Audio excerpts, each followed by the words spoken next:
सभी आज हम देखने वाले हैं डार्क प्लैनेट। मूवी की शुरुआत में एक नरेटिंग वॉइस हमें बताती है कि ये समय 2157 का है, जहां इंसानों ने पृथ्वी को पूरी तरह से संभाल लिया है। सारी लड़ाई खत्म हो चुकी है, ऐसी ऐसी दवा बन चुकी है जिसकी एक गोली से दुनिया की हर बीमारी को खत्म किया जाए। और अब जब इंसानों ने पृथ्वी को संभाल लिया है तो उन्होंने एक कदम आगे बढ़ने का सोचा, ताकि पृथ्वी जैसा एक और प्लेनेट ढूंढ पाए और वहाँ एक्स्ट्रा टेरेस्ट्रियल लाइफ मौजूद है उसके बारे में जान पाए। तो अब हम एक्स नाम के एक लड़के को देखते हैं जो अपने स्पेसशिप को लेकर ऐसे ही किसी प्लेनेट की तलाश में निकला होता है। लेकिन जैसे वो डीप स्पेस में आता है, एक एस्ट्रॉयड उसकी स्पेसशिप से टकरा जाता है, जिसकी वजह से मैक्स को अपनी जान बचाने के लिए सबसे नजदीकी प्लेनेट पर लैंड करना पड़ता है। अब उस प्लेनेट पर आने के बाद मैक्स जैसे अपने स्पेसशिप से बाहर आता है, वो स्पेसशिप धमाके का शिकार होकर बर्बाद हो जाता है, जिस वजह से मैक्स का पृथ्वी से संपर्क बिल्कुल टूट जाता है। ना ही वो यहाँ से पृथ्वी जा सकता है और ना ही संपर्क करके किसी की मदद को बुला सकता है। बेचारा ये सोचकर तो एकदम परेशान हो जाता है कि मैं करूँ क्या, ये तो बिल्कुल नई जगह है। लेकिन थोड़ी देर खुद को संभालने के बाद वो तय करता है कि उसे इस प्लेनेट को एक्सप्लोर करना चाहिए, ताकि किसी तरह का कम्युनिकेशन सिस्टम उसको मिल जाए। उसके जरिए वो यहाँ पर पृथ्वी से मदद बुला पाएगा। साथ ही इस प्लेनेट की एक अच्छी बात ये होती है कि ये बिल्कुल पृथ्वी के वातावरण जैसा होता है, जिससे मैक्स को सांस लेने में कोई दिक्कत नहीं होती। अब मैक्स जैसे ही आगे बढ़ता है तो वहाँ पर ज़ेफ नाम का एक सोल्जर आता है जो इसी प्लेनेट पर रहता है।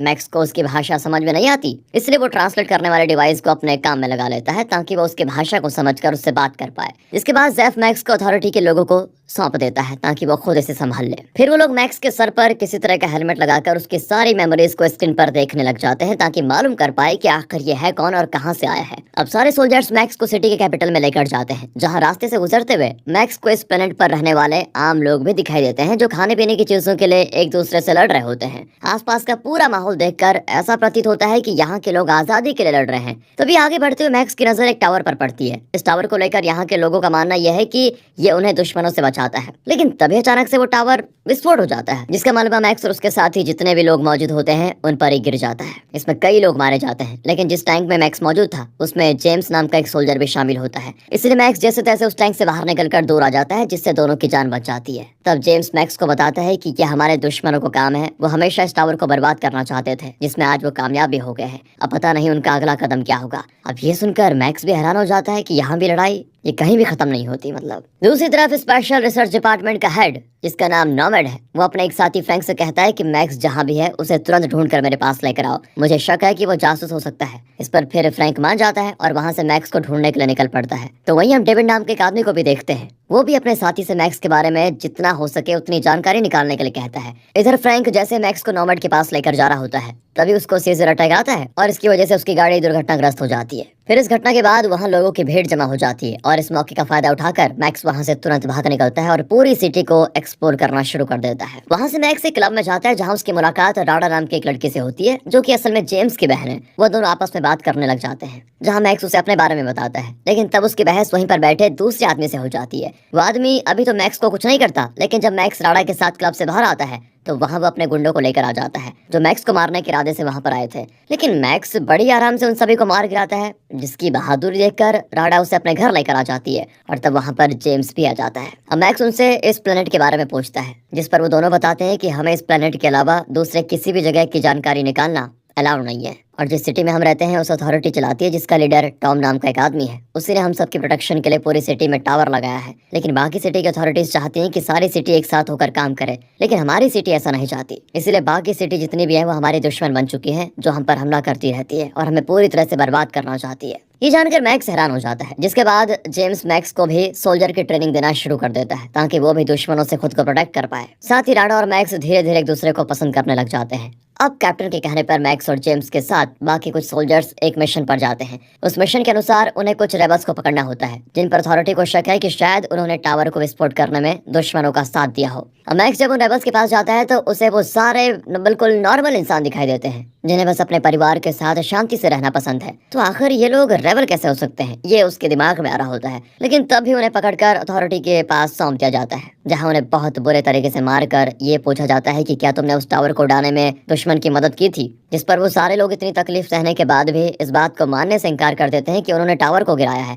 अब मैक्स जेम्स से कहता है कि मुझे नहीं लगता कि रेबल्स बुरे हैं, वो आम इंसान ही तो हैं जिन पर हम जबरदस्ती अत्याचार कर रहे हैं। इसलिए अब मैं उन्हें अथॉरिटीज के लोगों से बचा कर ही रहूंगा, कुछ भी हो जाए। जेम्स उसे ऐसा करने से मना करता है, लेकिन मैक्स उसकी एक नहीं सुनता। और जब कैप्टन मैक्स को ऑर्डर देता है कि तुम्हें सारे रेबल्स को खत्म करना है, तो वो कैप्टन के कहने पर उन्हें उस जगह ले आ जाता है जहाँ उन्हें मारना था। लेकिन वहां आने के बाद वो चुपके से उन सभी रेबल्स को जंगल के रास्ते भगा भी देता है। और इस बारे में जब कैप्टन को पता चलता है तो वो गुस्से से आग बबूला हो जाता है। तब मैक्स उससे कहता है कि ये सारे रेबल्स नहीं बल्कि निर्दोष इंसान है जिन पर अत्याचार किया जा रहा है, इसलिए मैं उन्हें नहीं मार सकता। और तब ये सुनते ही कैप्टन मैक्स को शूट कर देता है, जिस चीज को देखकर जेम्स भी घबरा जाता है और उसकी मदद करने की कोशिश करता है। लेकिन कैप्टन जबरदस्ती उसको वहां से लेकर जाता है। अब कुछ समय के बाद मैक्स की आंख रेबल्स के बेस पर खुलती है जिन्होंने मैक्स को बचाकर उसका इलाज किया होता है। वो सारे लोग मैक्स को अथॉरिटी की सच्चाई बताते हैं कि अथॉरिटी के सारे लोगों ने पूरे शहर के लोगों को अपने कंट्रोल में ले रखा है, और तुमने जिस टावर को देखा था वही टावर जो सिटी के लोगों को दुश्मनों से बचाता है, वो असल में हमें दुश्मनों से बचाता नहीं बल्कि ऐसी रेडिएशन छोड़ता है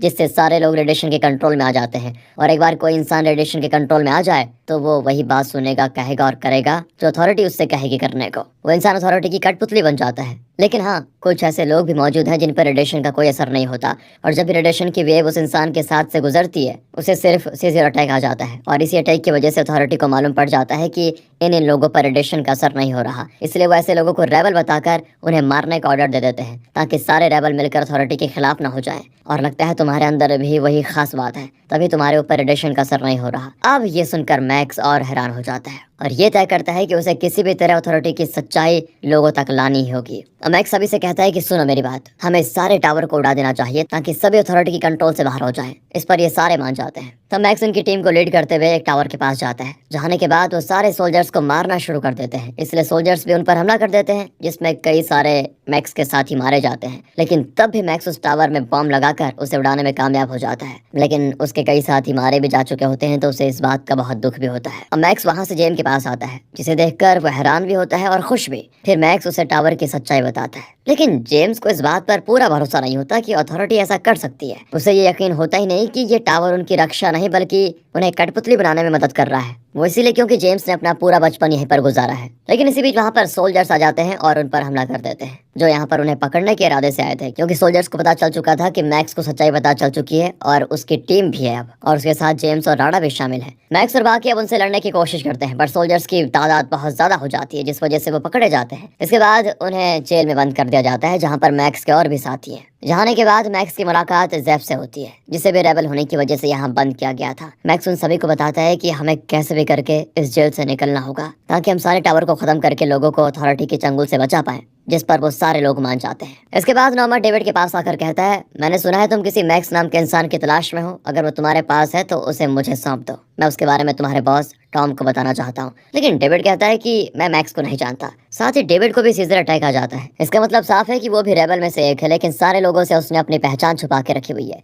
दूसरी तरफ मैक्स ज़ेफ और एक कैदी के साथ चुपके से जेल के बाहर आ जाता है और वहां से टावर को विस्फोट करने निकल जाता है। लेकिन थोड़ी दूर आने के बाद उन पर कुछ रोबोट्स हमला कर देते हैं, इसलिए वो सभी जल्दी से इधर उधर छुपने लग जाते हैं ताकि सारे रोबोट से बच पाए। वहीं डेविड को जब पता चलता है कि मैक्स की बॉडी भी रेबल की तरह है, जिस पर किसी रेडिएशन का कोई असर नहीं होता, तो वो अपने एक साथी को तुरंत आदेश देता है कि जाओ और मैक्स को कहीं से भी ढूंढ कर मेरे पास लेकर आओ, वो भी जीवित। पर याद रहे, इस बारे में किसी को कानो कान खबर नहीं होनी चाहिए, वरना मैं तुम्हें जिंदा नहीं छोड़ूंगा। और इस पर वो उसकी बात मान जाता है। इधर मैक्स ज़ेफ और उस आदमी से कहता है कि क्या हो अगर हम अथॉरिटी के सेंटर को ही उड़ा दे, जहां से वो सारे टावर को कंट्रोल करते हैं, मतलब जहां से सारे टावर्स को पावर मिलती है। इससे होगा ये कि सारे टावर्स एक साथ बंद हो जाएंगे। लेकिन ज़ेफ कहता है कि ऐसा पॉसिबल नहीं है। टावर को बहुत ही अलग तरह से डिजाइन किया गया है, जिसके बारे में कोई नहीं जानता कि वो ऑपरेट कैसे और कहां से होते हैं। अब ये सुनकर मैक्स फिर परेशान हो जाता है कि आखिर करे तो करे क्या करे। ज़ेफ आगे बताता है कि साउथ में कई लोग रहते हैं जिन पर भी रेडिएशन का कोई असर नहीं होता, लेकिन उनका हमारी सिटी के लोगों से कोई लेना देना है नहीं, वो हमारी मदद भी नहीं करेंगे एक तो। तभी वहां पर एक ऑटोमेटिक टैंक आकर सभी पर हमला करना शुरू कर देता है, पर मैक्स जैसे तैसे अपनी जान पर खेलकर टैंक में घुस जाता है और उसके ऑटोमेटिक कंट्रोल सिस्टम को बंद कर देता है। अब मैक्स अकेले उस टैंक को लिए सिटी के बॉर्डर के पास आता है ताकि वहां से साउथ जाकर उन लोगों को अपनी टीम में शामिल होने के लिए मना पाए। पर बॉर्डर पार आने के बाद सोल्जर्स मैक्स को रोक लेते हैं। उन्हीं में मैक्स को जेम्स दिखाई देता है,